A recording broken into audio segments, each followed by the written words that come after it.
Like, he was doing things that were just badass. That was one of the coolest moments of my life. I was really scared, but knowing that Dan had the gun, I did have the rifle, like, we would be okay.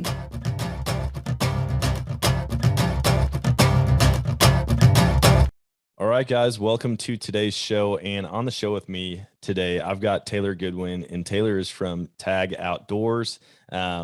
We've just been talking for a couple minutes, and I'm already like, this guy's going to be a good friend of mine. I can just feel it. So welcome to the show. Thanks, man. Thanks. Appreciate you having me. I'm looking forward to it. Yeah, absolutely. Why don't you start out by just sharing a little bit about yourself, kind of what you do in the outdoor world and how you got into hunting? Yeah, man. Originally, I'm from Arkansas. Grew up hunting and fishing with my family. We got a little farm on outskirts of two different towns between Newport and Jonesboro. So about 20 miles from civilization, but we like to spend our weekends. We got a little cabin and stuff out there. But so that was me my entire life. Not knowing any different, like most outdoorsmen now. You consider yourself an outdoorsman, but really it's just a way of life in a sense. You know, it's just how you grew up. And so then I went to high school and college, graduated with a criminal justice degree and sociology, and joined the Border Patrol down in South Texas. So I'm in Del Rio, Texas. Been down here for 14 years doing that, and I didn't know if I would stay here, especially leaving Northeast Arkansas to go to Southwest Texas, but I love it. Yeah. And like I was telling you all ago, man, if you're an outdoorsman and you enjoy hunting and fishing and being out there and chasing animals, it's kind of the same thing. So instead of chasing animals, you're out tracking and pursuing people. You know, you're working with a group of guys. You see people off in the distance. You're using each other to coordinate how to get in front of them, how to track them, how to get down to them, you know, apprehend them. But that changed my whole life. I met my wife down here in Texas, and I will say that she's probably a lot of the reason why we have Tag Outdoors. She is the A in Tag, as she likes to say. Nice. It's Taylor and Adriana Goodwin. We do photo and video for a lot of ranches around Texas. So yeah, man, we've been in the outdoor industry for a long time. We now do a lot of work with several different game ranches here in Texas, and then we've done stuff for like Bass Pro Shop, Arctic Coolers, a lot of photo stuff, a lot of social media and marketing. Nice. Oh, excuse me, a lot of marketing. But yeah, man, it's we enjoy it. You know, there's no end in sight right now. We're not slowing down any. I just got back yesterday from a weekend up at 1024 Ranch out close to Dallas, doing some stuff for them to help them promote. And then in 2 more days, I'm going to leave and go up to Shady Trail Ranch and start helping those guys with their hunts and stuff. So it's never ending, but between the Border Patrol and Tag Outdoors, man, it's no days off, you know? Yeah, I bet. Yeah, but it's good times. No, that's cool. I can only imagine. I've been down to a ranch in Texas one time for hunting, and it was my buddy's family ranch. But all the high fence operations and stuff, driving by other ranches where like you'll literally see a 6-point that's like 24 inches wide and like 16 inches tall. I can't imagine being in your shoes where you're just like up close and personal with some of the biggest deer on the planet. It's gotta be bittersweet. Like, oh man, I wish I was shooting you with a different object other than the camera. Yeah, you know, and so like a lot, if you're not from Texas, a lot of people don't understand how that high fence stuff works. And and because of social media nowadays, there's a lot of banter back and forth between hunters, and you know, we're our own worst enemies when it comes to oh, did you get that? Because it's a nice buck, you know, it's huge. It's got a lot of mass, you know, and the first thing you'll get a comment, oh, did you hand feed that deer or something? You know, It doesn't really work that way, but it is a high fence property. It might be 2,000 acres, but most of those bucks will never see all 4 sides of that ranch. That's just not how the habitat of whitetail deer work, you know.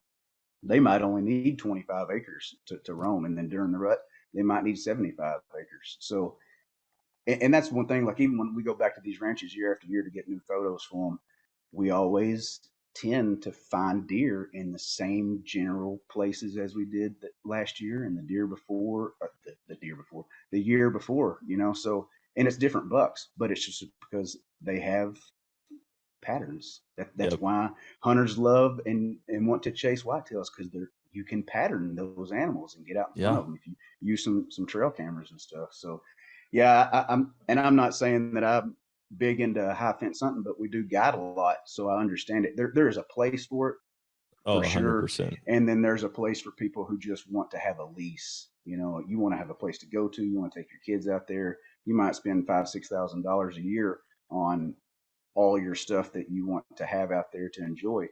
And then you have guys that don't have that time, and they want to take their son somewhere, and they just want to pay that $6,000 up front. I want my son to enjoy 4 or 5 days. I want him to get a really nice buck, and I want us to have a good time together. And Yep. some people will value that more than having to go out to a lease for an entire year and maybe not even getting to shoot. So it's all personal preference. Oh, to be absolutely. honest. Yeah, I think there's a place for I mean, there's so many different types of hunting, even like deer hunting behind dogs. Like you Mm-hmm. talk about that most places and people are like, you're kidding me. But in South Carolina, that's a way of life. I mean, Yeah, they've we been did it in doing that. Arkansas as well. Yeah. And I'm like, Mm-hmm. I think people need to be more open-minded to things that are unfamiliar to them. When Absolutely. things are different, defenses go up pretty quickly. But I Yeah. look at it and I'm like, man, if I lived in Texas, I'd probably put a high fence around my whole property too. Because even here in Missouri, we only hunt like 320 acres or sorry, 230 acres. And we were told we've got sole permission on it. Well, first year we hunted there, my buddy's sitting up on this row of hay bales overlooking a field. And 10 minutes before shooting light, headlamp comes in, sits on the other end of the hay bales. And Oh, he's like, wow. what in the world?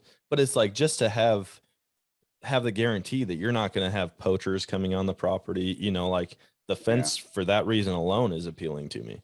Yeah. It helps keep predators out, and it helps you manage the game. You can feed them better if you know there's just a certain amount of animals that are going to feed off that. Like in Arkansas and Missouri, both, there is plenty of good grass and good vegetation. Down here Yep. in Texas, where it's all rock, no, you need to be feeding these guys if you want them to turn into anything. Oh, And yeah. so a lot of that money that you're having to pay to hunt those animals is because of the feed bill alone. Yeah. So yeah, it's just however you personally like to hunt. Like me, we go out to New Mexico at least 4 times a year. We're chasing Nice. elk and bear and mule deer. We're actually leaving so in 2 weeks we're leaving to go on a mule deer hunt out in Unit 34. So I really enjoy that stuff, because that to me is wild game in their natural element.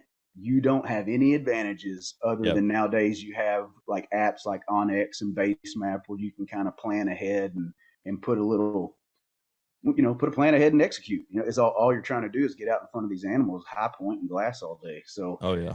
everybody has their different way of doing it, for sure.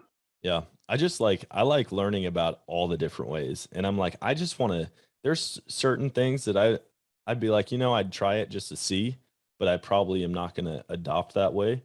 Mm-hmm. And who knows, maybe I get out and I try to hunt something a totally different way than I have in the past and fall in love with it. And that's what I always thought, like turkey hunting or even Western big game hunting. I thought it would be fun, but I'm like, I enjoyed sitting in my tree stand and I know where to look for the deer coming across the field. Yep. And then I get out to Colorado and I'm hiking up and down mountains and I'm like, this is such hard work. Like in the moment when you're packing meat up a mountain, it's just like, Mm-hmm. God, can this please be over? Yeah, And absolutely. I look back and those are some of my favorite memories, Oh, it's the most rewarding. Yeah, it is. So my buddy last year, he finally got him an elk tag. So I took him into one of my little honey holes back in New Mexico. We saw elk every day. It was during a muzzleloading hunt. So you have to get within 200 yards, or I want to be, Yeah. with the muzzleloader we were using. I want to make sure we're under 200. You can get those guns that shoot out to 800, but Yeah. I'm also a big bow hunter. So the closer you can get, the more adrenaline you can get. Uh-huh. You're gonna love it, right? So man, he got blown out every single day, got busted by the cows, and so it was the last day, and he was starting to get pretty nervous. And we finally got in on one, and it disappeared on us. But I never told him that I already had two more because I was way up on top of the mountain. And I said, but these other two, I'm going to have to come down there with you, and we're going to have to just grind it out. It's not going to be fun. There's going to be some low crawling because where we have to go, they've got the high ground. So it was about 1 o'clock in the afternoon. They finally fell asleep, and you could see them, the heads on those bulls just kind of nodding off. That's So cool. here we go crawling through it took us an hour and a half to go 50 yards to get to a little clearing where he could slide that muzzleloader through some pines, He shot, and that bull stood up and then collapsed. And he started shaking so much. I was shaking because he was shaking because I was so excited for him. But it was his highest high and his lowest lows every day, it felt like. Yep. So then the adrenaline dumps, he's getting emotional. I'm getting emotional because I'm so happy for him. He has put so much work into it because every day, we're up and down all these mountains. And we get over there. It would take a few hours to debone everything, hang it all up, start packing stuff out. It takes us four or five trips. We're 7 miles back in. Dang. And on the last, I recorded it on my phone. We put all that stuff on our stories on Instagram and stuff. And he's coming up the last little hill with the head because the head's least important, right? Yep. You get all that meat that's out the last first. thing to come out for sure. Because that is the thing that you're going into for the reward of having to pack all that meat out. And Yep. I remember turning that camera around and looking at him, and I'm like, Bodie, what do you think, man? And he's like, totally worth it, but I'm dead. Yeah. I am dead, And so then you go back to camp, you have a couple beers, and you're just like, dude, this is the greatest thing that's ever happened, Yep. So it's an emotional roller coaster, but man, hunting is it's everything to me, and I'm sure it is for most people. Your entire life has revolved around it. It's the endless pursuit of game. Yeah. It was so cool going out, the same type of deal. My first hunt in Colorado, I was fortunate to take a bull, and we were a couple miles back in, and thankfully we still had radio communication with some other guys in camp, and they came down to help. I mean, two guys, one of the guys didn't bring a game bag or meat backpack at all. And so he literally just had a game bag on each shoulder and carried it multiple miles out. And I was just like, dude, seriously, thank you. And then they filled me in. They're like, listen, if you shoot a deer, an elk, a bear, whatever it is, you are automatically the beer runner the rest of the night for everybody. And I was like, it makes sense. I mean, he just carried 40 pounds of meat 5 miles out. Like, I will happily go get you a beer every time you tell me to. Yeah, for sure, man.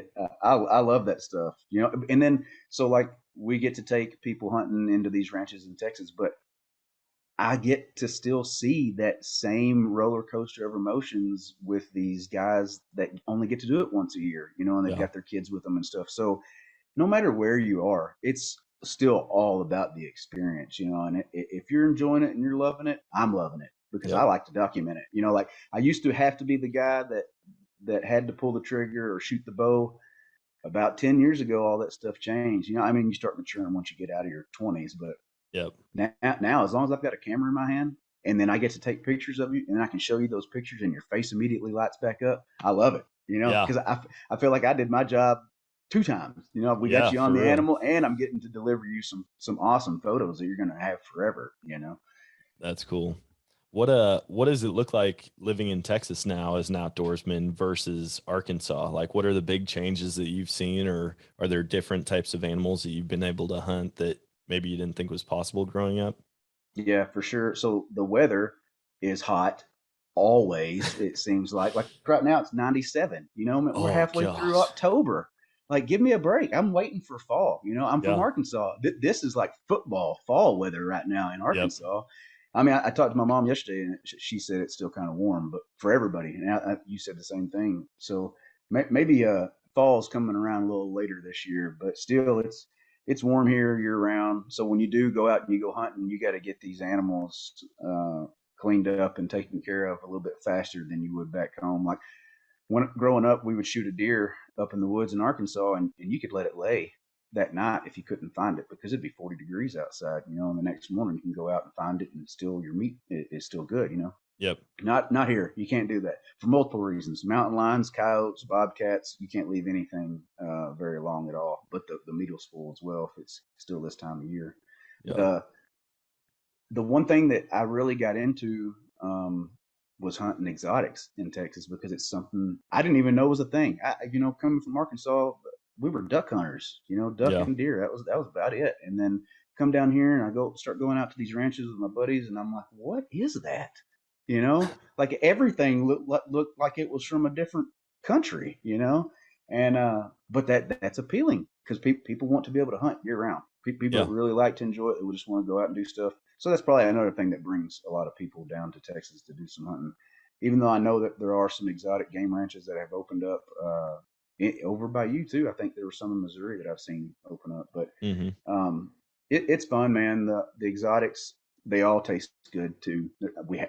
We haven't ran into anything that we wouldn't eat for sure. Aoudad is pretty sought after in this area because it's kind of like a out west game. Mm-hmm. You have to put time and effort into it. It might take you 3 or 4 days to get on them, but the meat, it's usually pretty tough. So you got to know somebody that can do it right. But that's about the only one that doesn't taste amazing. So yeah, but Nice. the weather and the animals. I still miss Arkansas. I miss the fall. I miss the duck hunting.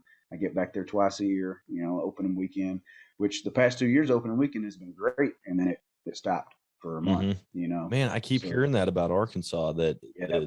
the migration for some reason just hasn't been showing up like it should. Yeah. Rumor has it that over there by you boys, you guys in Missouri have been stopping our birds. I wish that was the case. No, I'm like, I think we go up to Wisconsin this weekend. Me and my buddy, we're going to go do a waterfowl hunt up there.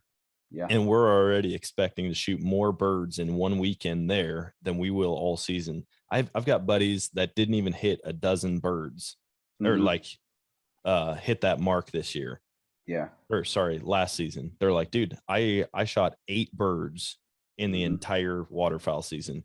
And I mean, we're kind of in a bad spot in Missouri. Like, we're in Southwest. And so it seems like they all split and go to Kansas and Oklahoma and hit the fields over there, or they run the Mississippi River down. And so they kind of split about an hour north of us and go 2 different ways. And we hardly get any waterfowl in my part.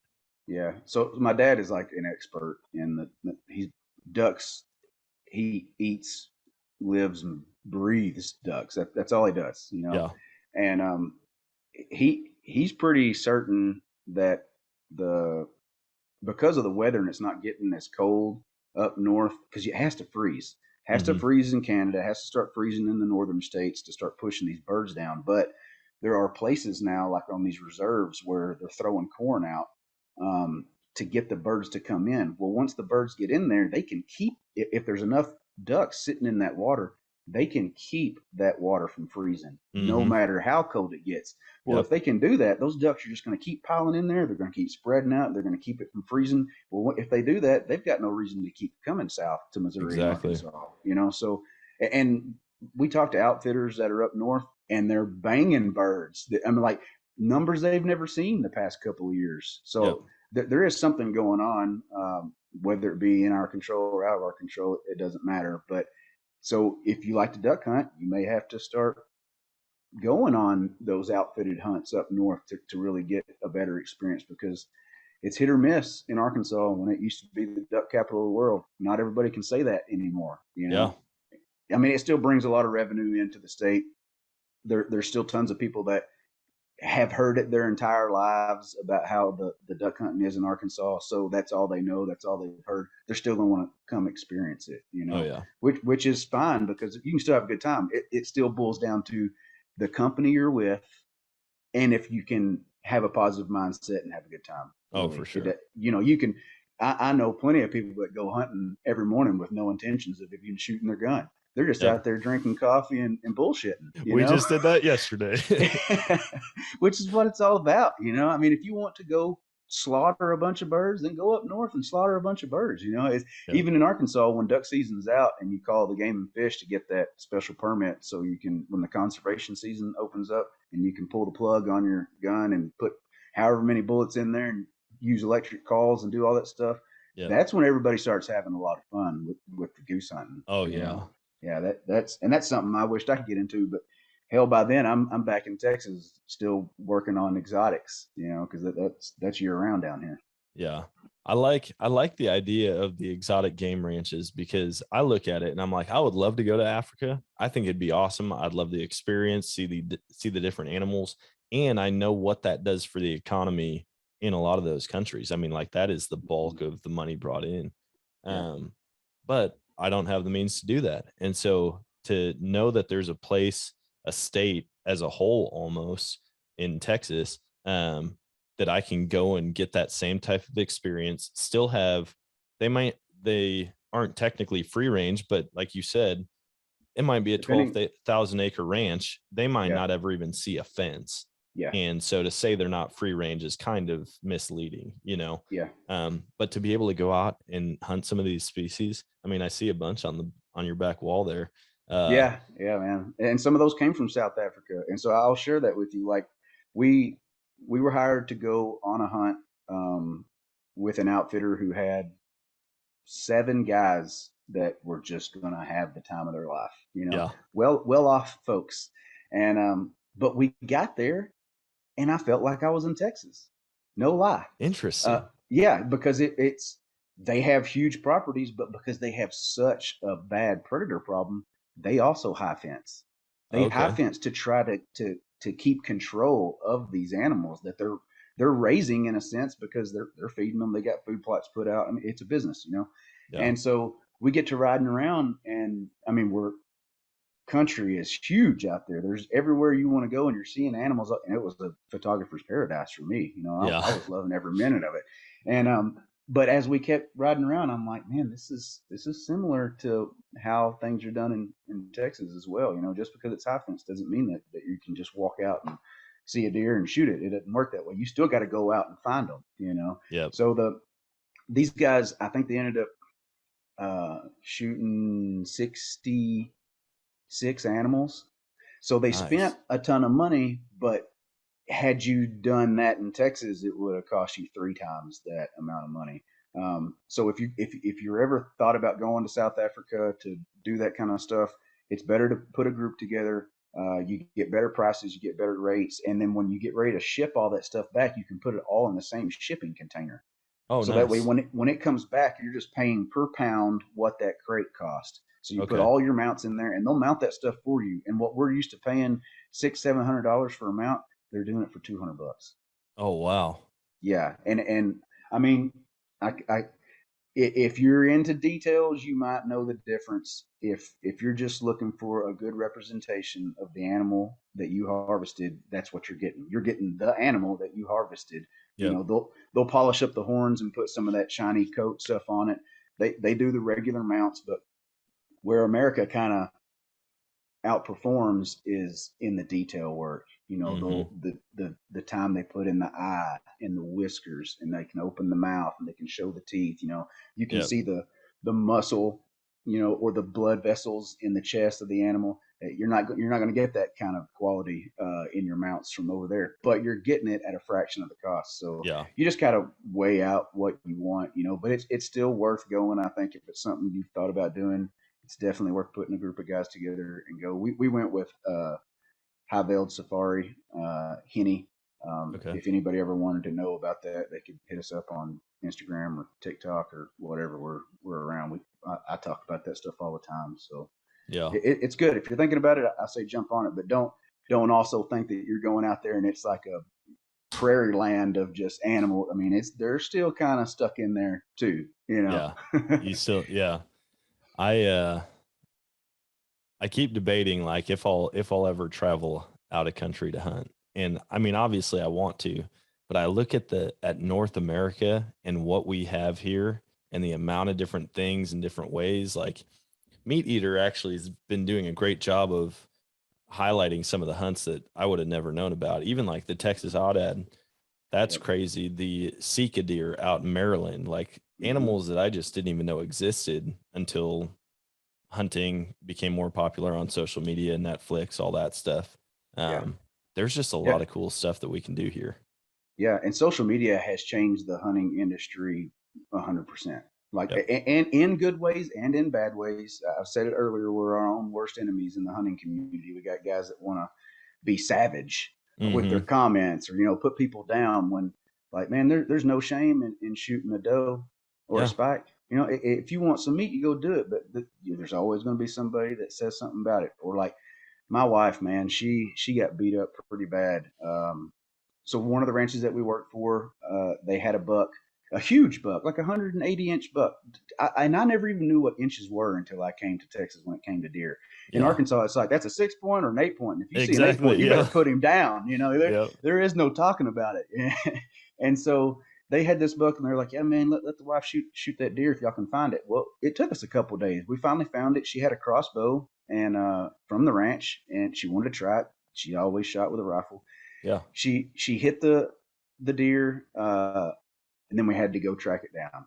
It wasn't the best shot. I mean, it was a deadly shot. Yeah. We jumped. We went tracking too soon. We were too excited. Yeah. It I never know how that fails. goes. Never fails. So he got up and he ran and he bedded down. She had to shoot him again, and it tore. It broke her. She's like, never again. I'm not shooting a bow. Because she didn't like that.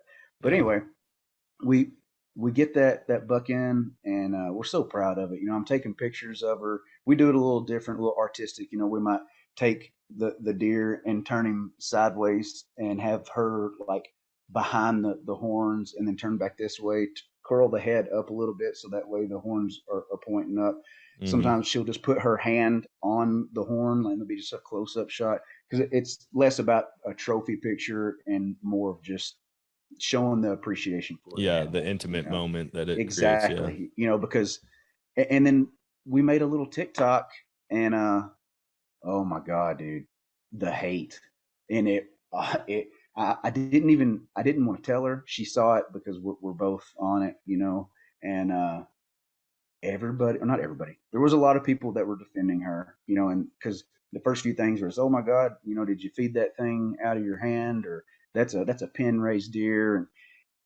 And it's like, man, look, can't we all just appreciate the fact that we're all enjoying hunting? You can do it however you want to do it. And then some people were hating on her because she used a crossbow. Like, come on, man. Like, does it ever end? So I had to sit her down, and I'm like, babe, you got to like just white noise all that Mm-hmm. stuff. Yep. That people might not want to see you do that, but they don't have to watch those TikToks if they don't want to. They don't have to comment, but they're doing it because they don't like what you did. Mm-hmm. You can move on. No harm, no foul here. I don't look at you any different. The people that know and love you don't look at you any different. But it was just it was a bad situation, and that in turn, we've got like 196 or 197,000 followers on TikTok. So like, it blew up, and then we got so much extra hate from when people started sharing that video to like these anti-hunting groups.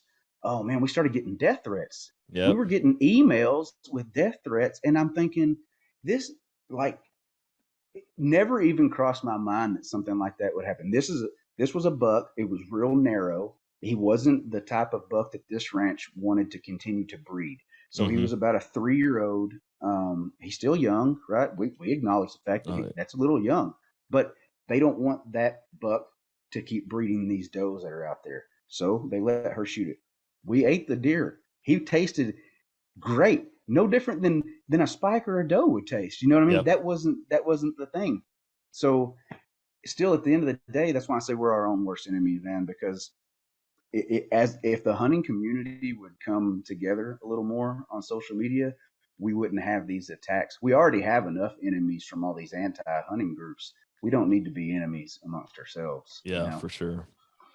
Yeah, I think, like I said, people just need to respect the difference in method, in even the weapon that you use, like where you sit, if you're sitting in a tree stand waiting for them, if you're going on foot.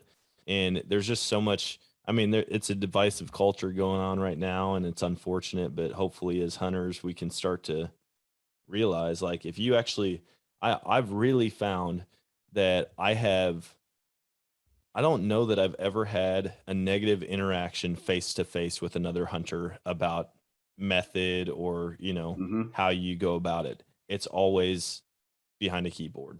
Oh yeah, yeah. Like once you get out there, Keyboard warriors, right? I could be a diehard like 270 is the greatest cartridge ever made, and somebody else might be like a 6.5, somebody else might be a 300. Who knows? If you're in a room together, you're not having those arguments. Oh It's yeah. No. only you see one person and you're like, oh, I got to defend this.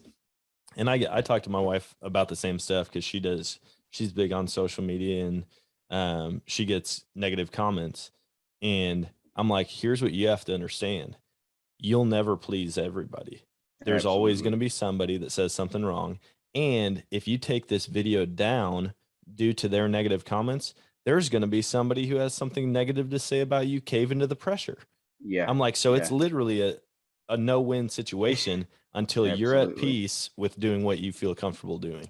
Yep. And that's kind of the way that we've had to approach it. Cause it's funny because I don't even know if he's still the president of PETA, but I know for a long time the president of PETA, his name was Dan Matthews. So imagine being a hunter that shares a name with the president of PETA. I'm like, this is gonna go south. Luckily, Maybe no. you're undercover boss right now. Are you trying to trick me? Is that what? Undercover. Yeah, I've got these in my office behind me. Yeah. Yeah, I was like, man, I'm glad nobody's put two and two together on that one, because I'm sure I'd get all kinds of hate. Yeah, man, it's unfortunate. It is, it is what it is though. We have to know that, and we also can be better about this stuff. Not saying you don't have to do the grip and grin when you do your trophy shots and stuff, but we could all be a little more tactful because, Hmm. and we were talking about this earlier, the way we grew up, you were in a hunting community. Those pictures were physical pictures that you had in Yep. your hand from like a Polaroid or something. So like when you went to deer camp, you had all your deer pictures on the wall. So when people came in, they're like, "Oh man, look at that! That's so cool! You got that out here." And oh well, look at this, and this is Grandpa, and this is Uncle Donald, and everybody. And Yep. now you put that picture; it's no longer going on a wall in a place of people that have the same views in the hunting world as you do. Now you're putting it on social media where anybody has access to that photo. Yep. And then that's where the problem lies in if you were a little worried about how someone might look at it and you post it anyway, oh you're definitely going to get some Yep. negative comments. So it's more, and it wouldn't even matter if you wrote, because we've tried it, you could write a narrative in the caption about how it all went down, and only 20% of the people will take the time to read that and appreciate that story that you Yep. told that went along with that picture. But most people, they're just scrolling and they see you holding a dead animal and they're like, oh my God, that poor animal.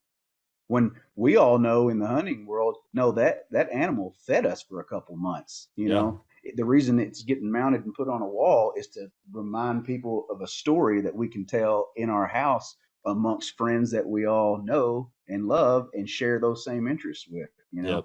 But people that don't know and aren't in that hunting community, you can't teach them. You can't tell them. They have their mindset already that you've done something evil in the world, and that's the only way. So arguing with them, and I went down that road in that video, in that TikTok, man, and I started bantering back and forth with these people trying to defend myself, and we had a lot of our followers that were also helping Adriana with like tackling some of these issues that people, because there is a lot of us that want to explain. We Hmm. want to tell you why this happened, but if you don't want to listen, we're wasting our time. And Yep. that's where eventually I got to that point where I'm like, I need to quit. I need to quit responding to all these negative comments, because it's after about 3 replies, I'm like, no, he's somewhere else. I've lost him. He he's already Yeah. had that mindset. He already So knows what he's going to come back with. yeah. So it's unfortunate, but man, I hope things change in the social media world, because we definitely need to put ourselves in a better light for sure. Well, I've seen a lot recently, actually. It used to be you could just swipe through and it's just like a kill shot after kill shot, or a grip and grin after one after the next.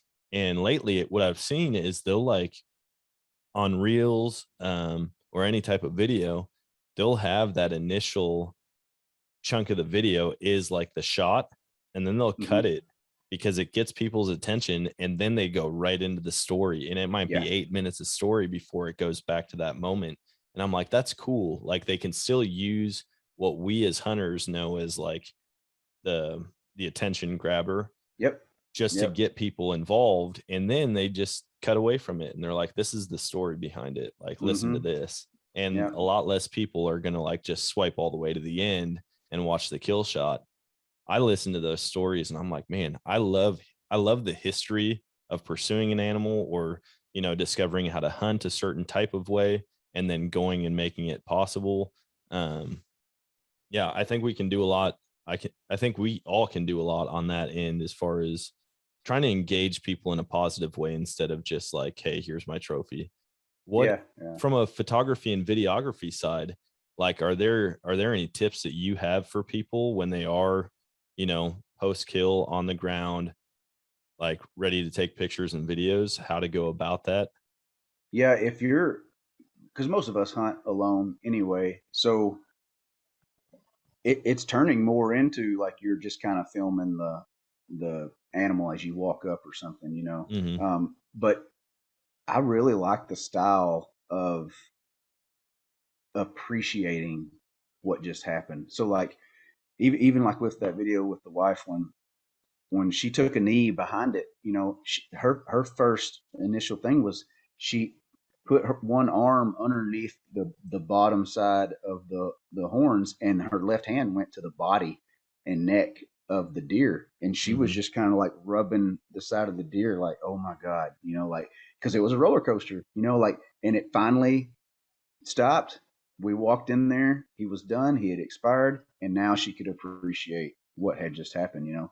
So when I'm recording all that, I'm following her hand as it's moving down the horn, and then she touches the ear, you know. And then she'll go around. For me, artistically, it's more about lighting, because you got to have the light kind of needs to be on the animal, and we don't carry lights and stuff with us, so you're basically using the sun. But as far as the more detail that you can show, the more appreciation other hunters have when they're seeing that video. So all those little things matter more than just obviously walking up. People want to see, because they also want to see you near the animal so they can judge it, because everybody wants to see, well, is it a big buck or is it not a big buck, you know? And all that stuff's on your personal style too. So like if you don't really care about any of that, because I know plenty of guys that don't even have social media that are big time hunters, and they don't even take pictures with their animals. Just they don't care. That's not something that they don't want to show, but they're going to get it mounted and they're going to have it at their house, you know, for a storytelling purpose. But I don't know.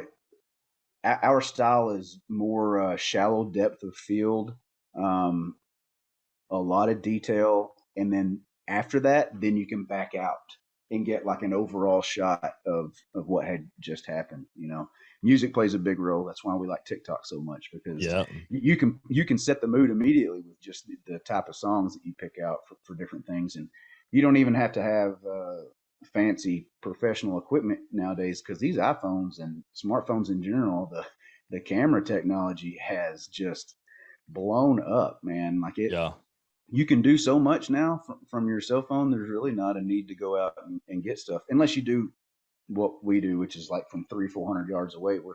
We're taking photos and videos of animals so that the ranches can post that on social media to sell those animals, in a sense of like, this is what we have to offer this year, you know.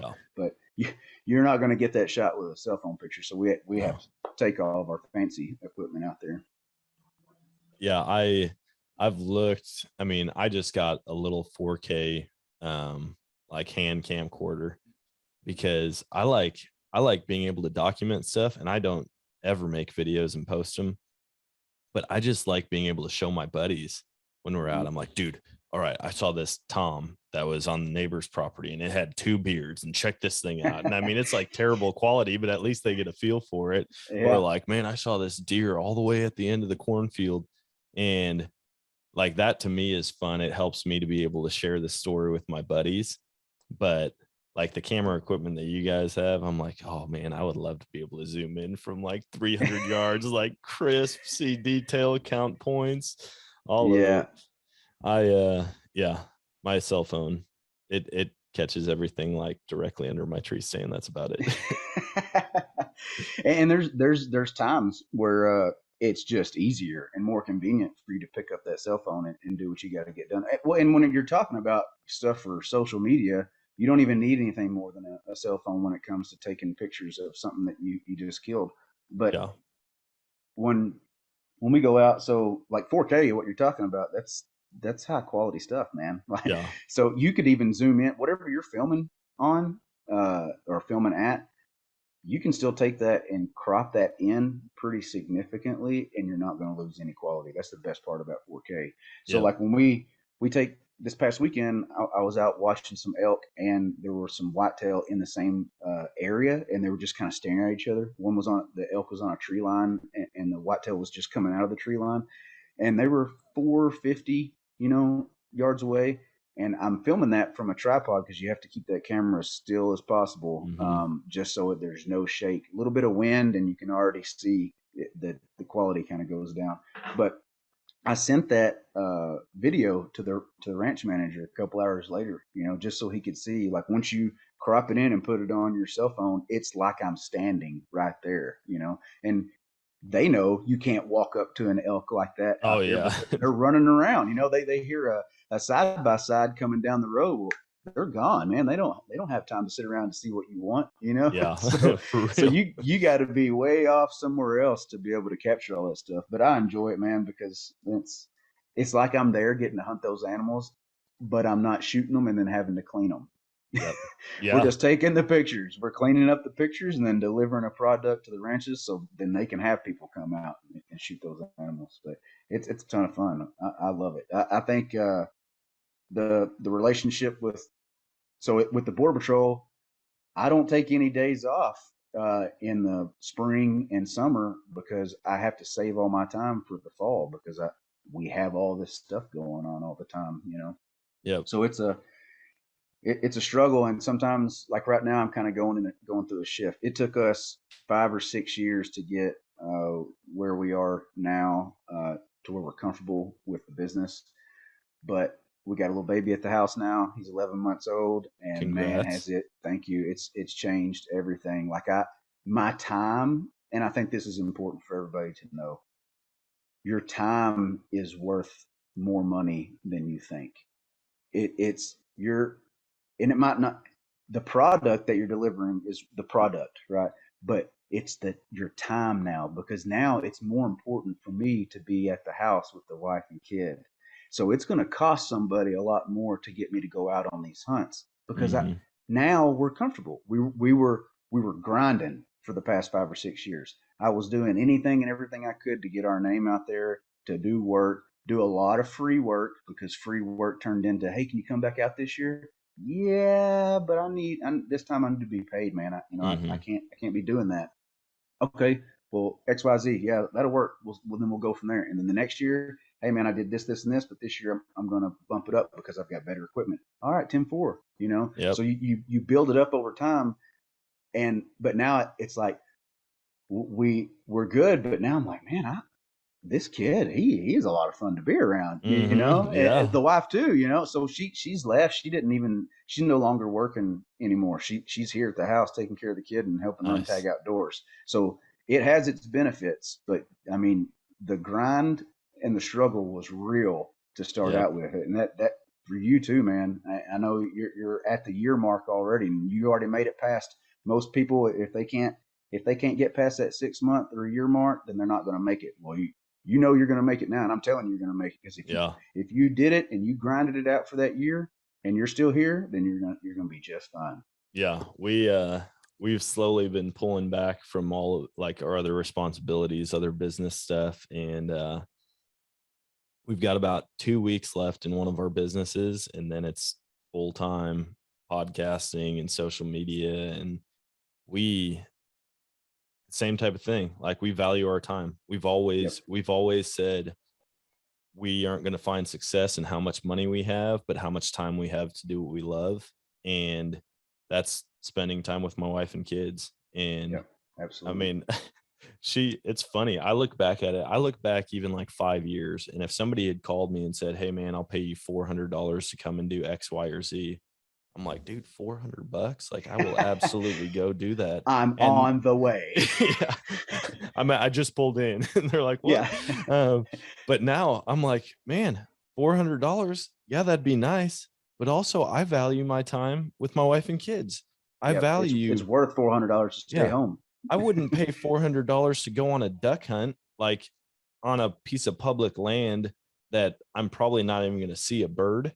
But if you said, "Hey, I'll give you $400 this Saturday morning to come and do this work for me," I'm like, no, I'd rather go and not see a bird and hang out with my buddies. Like, my time Yeah. is just becoming more and more important to me. And I feel like that's kind of how it is. There's a progression with every business. Like, once you get through that like grind, like 24/7, no matter what, we're going to do what it takes. We're going to build relationships and try to grow the brand. You can kind of get to a point where it's like, all right, now I can be more selective and Yeah. I can enjoy what the whole reason for doing this, to create more time and income for me and my family. Yeah, for Once you get to sure. that point, it becomes a lot more enjoyable. Yeah, and I like y'all's TikToks, those little skits and stuff that you are doing about going hunting, and she's over here and you're doing that, But you and I both were blessed with some great wives, because Oh, there's absolutely. a lot of relationships that can't make it through hunting season. Mm-hmm. Like a true outdoorsman is kind of hard to live with and be around during hunting season, because they want to be out there chasing animals. Yep. But then you also have to know you're taking time away from your family. So Oh when it's yeah. not hunting season, you better be doubling down on family time, Yep. And that was a hard lesson for me to learn. Now it's going to be easy because my mindset has changed.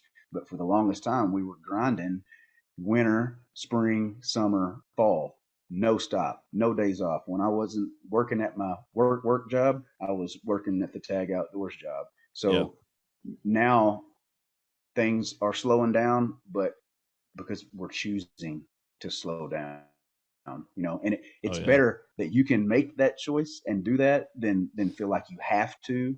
You know what I mean? Oh yeah. So it's great. I appreciate my wife 110%. Like, no words will ever be able to describe the thanks that I have for her, because there's no argument. There's no, when it's time to do stuff, I got to go. Like right now, this is a prime example. Today is our anniversary.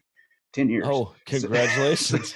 Thanks, man. So, but here I am talking to like, and she's like, no, knock it out, do it, And then Yeah. I just got back from the ranch. I got to go back to do my border patrol work for a couple of days, and then Thursday, Friday, Saturday, Sunday, I'm out again at another ranch doing more hunts and doing more photography stuff. So right now, things are busy, but I have to remind her constantly how much I appreciate her, Yeah. because it could be tough. I could see where a lot of people can't make the balance in the hunting world, because guys are hard to handle, man. if they're big time hunters, they can be a real Yep. pain in the ass, Oh yeah. Yeah, we've kind of run in. I mean, we've never really had any big issues around like me going hunting or fishing. Like, she's always been so supportive, and my buddies are like, "Man, why? How come your wife lets you go so much?" And I'm like, Yeah. "You should see how I talk to her and how I treat her when I get back from a hunt." I'm Hmm. like, like when Gratitude. I'm away from her, I miss her. I love her. I want to be back home with her, and I make sure she knows it. I mean, it can be as simple as Yep. sitting in the tree stand and sending her a text when you're doing the thing that you love most, as far as like bow hunting or duck hunting, and she gets a text from you saying like, "Man, I'm thinking about you."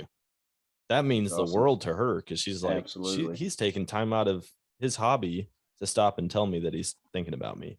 Yeah. And I mean, it just goes both ways, like if I was selfish and I didn't do those things and she didn't feel loved and appreciated, I guarantee the amount of time she wants me to go hunting is going to get pulled back here and there. Yeah, for sure. Absolutely. Yeah, man. So does your wife photograph with you? Does she do photo and video Absolutely. also? Yeah. So when we get hired out, not recently, because we got William here at the house, Yeah. and it's just easier to take care of him here at the house than load up all of our stuff. Because as you know, kids and you got to pack an entire back of a truck up to bring all their stuff. You do. So like on some of the ranches that are a couple hours from here, we take William with us and little playpen and everything and all of his toys, and she goes and we go out and we knock all this stuff out because she likes to be outside too, and we definitely want to raise him the same way we were raised. So a lot of her family's from Mexico and they've got ranch land, so they're country folks, the same way we are. They being outdoors is just part of who we all are. So that helps balance everything as well, because when we jump on the Ranger, William's jumping on the Ranger too, and I can't wait till he gets old enough that he can start opening gates, because that's going to be very important. Yes.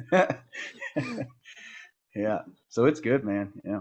Yeah, that's awesome. I'm getting to the point now. I've got a 5-year-old boy and a 3-year-old girl, and they both understand hunting. Like if I go down on the property I live on and shoot a deer, I come back and get them. And I'm like, hey, daddy got one. We're going to go find it. And they come and help me every day. We ride on my bike. I got an e-bike and we take it around the property, and they just want to go, awesome. Go look for deer and turkeys. And it's just funny because they don't fully understand how hunting works yet. Because we'll be like in town and we'll see a turkey, a duck, a goose, a deer, you name it. Daddy, shoot that. I'm like, well, we're at the park, buddy. That's not, we can't quite do that, but it's just a good time. I'm excited to get them, or just to see their passions for it kind of develop and stuff. Cause I knew I grew up with it and I couldn't wait to get out in the woods. Yeah. Same here. And we do a lot of work with, a youth group, the Donald Kemp youth group out of New Mexico. And they come down here and go on hunts with us, and we film and do photos for them as well. But that's fun, man. Like to mold these young minds into what's right and what's wrong and how to do things and how to appreciate the outdoors. That means the world to me, because my parents and my family all did the same with me, and I want to return the favor, because if we're not showing the next generation how to do it properly, you damn sure don't want social media showing them how to do it, so they need to learn it from somebody firsthand for sure. So yeah, I'm excited as well, man. I hope William gets out here and starts loving it as much as we did. Yeah. I look back at it and I'm like, man, I grew up, I would go and sit on this down tree on the same hillside every year with my uncle. And it was me, my uncle, and my cousin. And we'd sit there and he would tell us stories, and he'd tell us to shut up when we were like wrestling around. And 2 years ago, I went up to Wisconsin for rifle season, and my nephew asked me to come with. And we sat up in the tree, and I was explaining things. His dad doesn't hunt at all. He's never really been around hunting, but he wanted to come, and I got to talk to him and like do all of that same stuff that my uncle did. And part of me was like, am I really this old that I've got a nephew now that like is learning from me? But it was just cool, like to just pass that information on. And now I see it, because I've got, man, I don't even know, I should probably know the number, probably like 16 nieces and nephews all together. And it's just cool to be able to pass it on to that next generation. And some of them are going to take, some of them won't be interested at all, and I'm totally fine with that. But I just can't wait to, pull the pranks that they used to pull on me, throwing some milk duds on the ground, saying it's rabbit poop, eating it, and watch their face go crazy. Oh man. Yeah. And so go ahead. Go ahead. I already forgot what I was going to say. Oh, I was just going to ask, what does this year look like for you as far as hunting trips? Like, do you do a lot of your own personal hunts still in between the work and photography, or is it all business? No, man. All business. Only because I still get to share that same passion. I'm going on hunts with people specifically to document it and photo it and video it. And then, so sometimes like on these more local ranches around here, I'll just go to guide, they don't necessarily want photos and videos. I do it anyway, just because I enjoy it. You take their phone and take pictures of them with their animals, but not necessarily go through all the heavy lifting of the equipment. And, but I get the same joy, man. Like I don't have to pull the trigger anymore to get that same adrenaline rush. And I think that's what keeps me going. And being able to go hunt all these different species but never. I mean, this is going to sound weird to say, but I don't ever have to pay for any of these animals that I get to go kill because I'm not Yeah. killing them, but I'm there when it happens, so I get that same thrill. Yep. I enjoy it. It's all part of the process, man. Like, and if you're if you really enjoy the process, and I mean that I don't know any other way to say it best. If you enjoy the process, man, it's everything. Yeah. So the photos, that kind of comes secondhand, but the adrenaline rush, it's there That's every so single cool. time, man. It never gets old. Now, and I'm probably addicted to it. Yep. That's probably Oh, for why sure. I'm always booking these hunts. I noticed that I've got a buddy who's drawn a couple really cool tags, one moose and one mountain goat tag. And I fully hunted that animal just the same as he did. And just like you're saying, I didn't pull the trigger, but that didn't affect me at all. I mean, I took off the time from work. I paid the money to go out there and help him, and I loved it. And I still tell the story as if I was the hunter, Oh even yeah. though I didn't pull the trigger. I'm like, listen, I mean, he's the one who did it, but people ask like, oh, what all have you hunted? I'm like, I've hunted mountain goat. I've hunted moose. Only Hmm. difference is my buddy pulled the trigger instead of me. Yeah, And and it's, that's it. and yeah, I really didn't need to. And I told him, I was like, I'm not even going to put in for a mountain goat tag anymore. It was the same type of thing like what you were saying with the aoudad. I didn't care for the meat a whole lot. Like we cooked some up there on the mountain, and I was like, normally I'm so hungry, everything tastes so good, and I'm like, this still Yeah, doesn't taste very great. So yeah, I was like, I feel like I've already accomplished this hunt, and I just don't need to do one on my own. Um, yeah. maybe in the future, like an Alaskan one with my bow or something would be fun, but it, yeah, just being along for the ride is Yeah. enough sometimes. I think I enjoy. So to go back to that question of do I do any hunts on my own? If I have time, I will go buy an over-the-counter bear tag in New Mexico, Yeah. only so I can get so far away from civilization to reset my mental health. Yep. And like, so that just happened with the Border Patrol. I'll try not to talk about it too much, but we were all over the news here 2 weeks ago. There was 18,000 something people underneath the international bridge. We were down there for all of it, and it was nonstop work, work, work. I would come home, sleep 5 or 6 hours, wake up, and go right back out there. We were rotating shifts with everybody. We just didn't have the manpower to handle it. Yeah. So when we finally got all that stuff processed, and people were actually out from under that bridge and into processing facilities, a lot of that weight left, and I'm like, I need a couple of days. Hmm. So I went to my boss, and I'm like, we all had enough, like it was just, it was a ton. And so we both ended up taking off a couple of days, but I needed it, man. And I went out to New Mexico, bought my over the counter bear tag. I took my cameras with me because I always do. The first day, I ha- I saw elk every day because obviously I got a bear tag. Yeah. Had I had Yeah. a if I had an elk tag, I would have saw a bunch of bears. Yep. So I went back to camp. I put the cameras away, and I'm like, no, man. Talking to myself, I'm like, I need to just leave all this here and just go for a walk. And I did for 3 days, man. I just went everywhere, and it was it was good to get back to the roots of just enjoying nature. Like, Yep. no self service.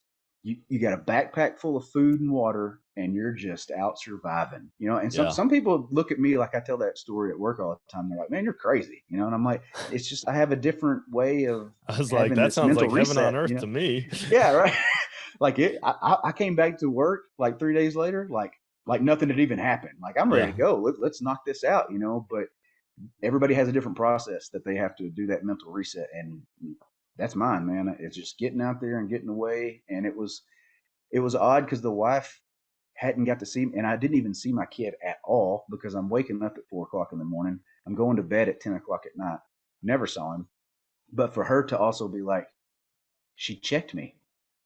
You need a break. You Yeah. you need to go. Like, you need to get out of here That's because you cool. you you are strung out. And I was having all kinds of health issues at the time.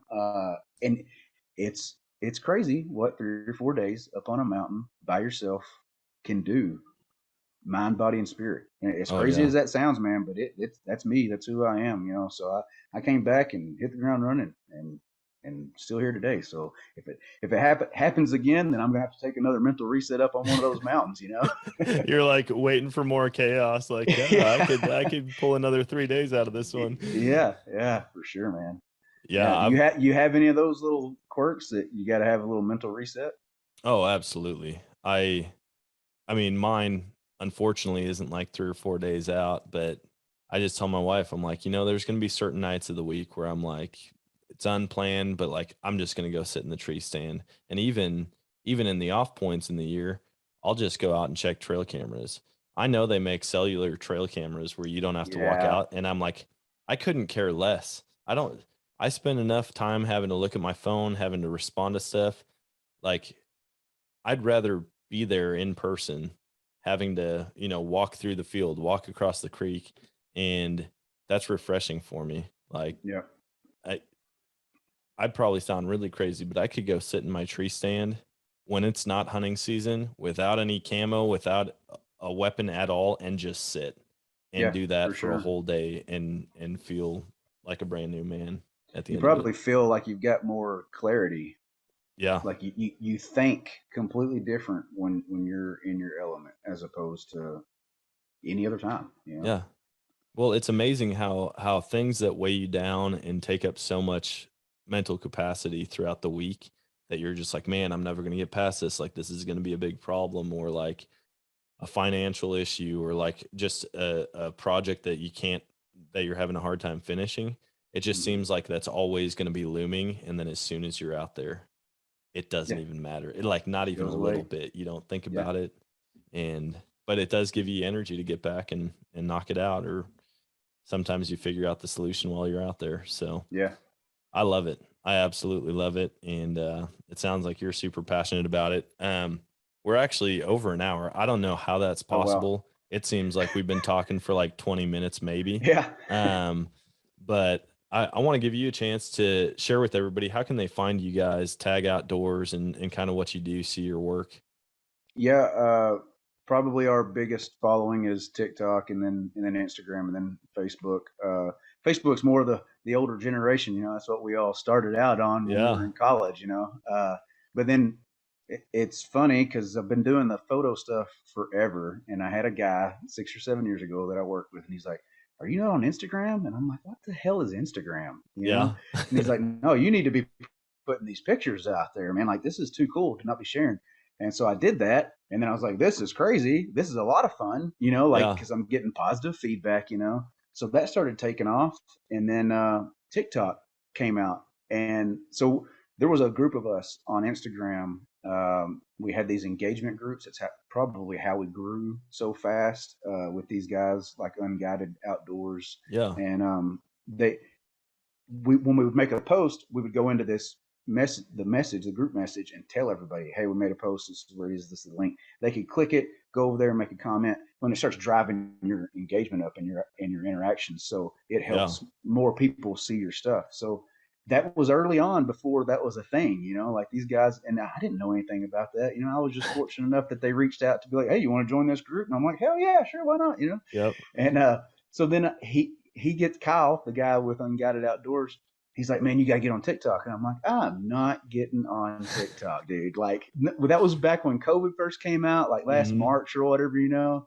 And we had downloaded it, me and the wife, and it hilarious, like wasting hours of our life just Hmm. laughing at all this stuff on TikTok, right? Like, you're never getting that time back, but No. it was enjoyable, you know. So and then we started posting a couple videos that we had done from different ranches, and then from there kind of started learning who was watching the videos, what age groups, so then I could start putting in music that would fit to the certain age groups, you know. Now Yep. doing some like old school hip hop, like Ghetto Cowboy, and some Biggie into some of those Yep. videos, dude. Like, and so it blew up, and now we're just having a hell of a time. We're not getting paid by any of those. We did it for a little while. They made us one of those creator accounts, and you were getting like pennies on a view, or however the hell Yep. it worked out. But it wasn't worth sticking around, because you start losing your views because they're having to pay you now for those views. Hmm. So we got out of that content creator platform and back into just a personal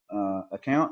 And now the views shot back up because they're not having to pay us. But we don't Yep. care. We're just having Oh fun, yeah, man. having You know, fun doing it. we don't make money through social media, but that's how you just get yourself out there. You know, like hell, Yeah. I wouldn't even have run across your page if I didn't see you on TikTok. You know, Yep. and with your wife making those skits, I was rolling. I'm like, man, this guy is just like me, man. We've got to set something up. Man, it's so fun. When she first told me about TikTok, it was the same thing. I'm like, that platform's for high school Kids. girls to do dances on. Like I'll get like predator charges pressed against me for being on, like I'm a 33-year-old man. I should not be on this platform. And she's like, no, it's not about that. Like there's all kinds of different stuff and you just have to hop on these trends and you have to do this. And I'm like, I'm not dancing.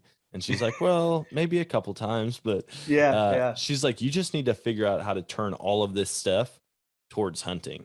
And once I discovered that, I'll be like sitting there scrolling and I'm like, oh, this is going to be good. And I look forward to making the video and I'm like, man, what have I turned into?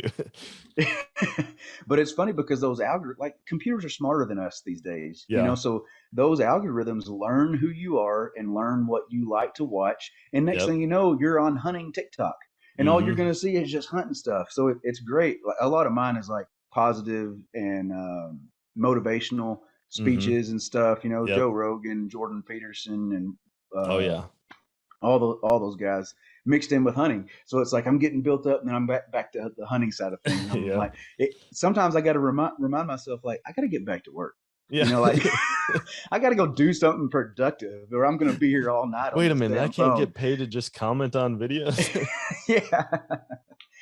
But yeah, man, all that stuff. But that's what I'm saying. Social media has changed everything for us, good and bad. So you have to learn to just work with it, you know. And it, like you said, you got to find a way to carve that back to you, you know. So if it's creating TikToks to get people to recognize your podcast, so be it, because people want to know, you know, they're on TikTok because they're looking for entertainment. So if they find you and they start listening to the podcast, you're gonna be like, it's a win-win, you know.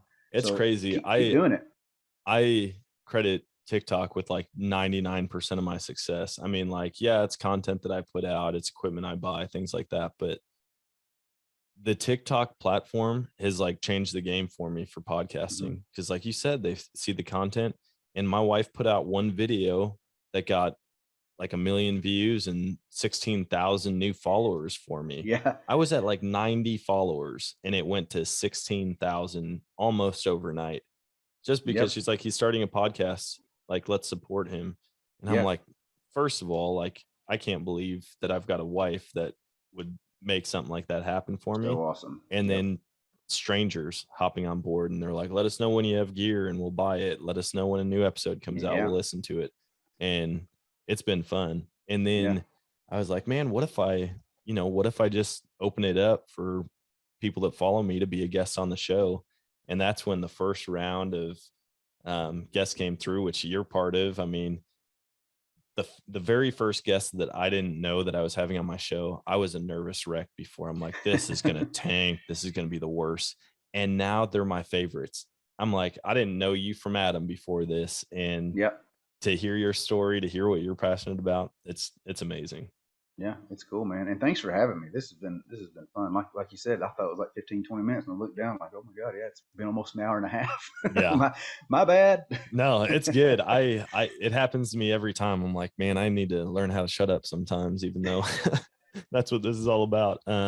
Well, hey, I'm going to give you the final word. I call this emptying the chamber, where you can just share anything you want as a closing thought with the listeners.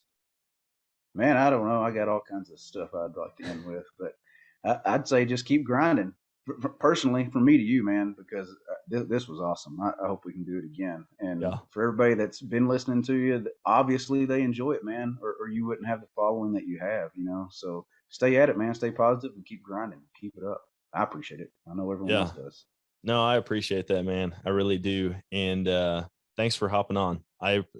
Every guest I have, I'm like, I'm thankful that people want to hop on and talk and share stories. And that's what I'm passionate about too. So thanks for jumping on and thanks for serving, man. Thanks for being down at that border. Like, that's awesome. I've got great respect for law enforcement, for military, for first responders. And so I'm thankful for people like you doing what you do. Thank you, man. I appreciate that. We all do as a whole. Yeah. Well, I think that's it. I think the only thing left to say is happy anniversary, man. Go spend some time with the man. wife and Thanks. hang out. That's cool. Gonna cook some steaks and grill out here. Maybe have a beer or two, and then back at work tomorrow morning. Nice. Well, enjoy the rest of your day, man. I appreciate it. Likewise, you too. Stay out of trouble. Yeah. Will do. All right, man. See Later. ya.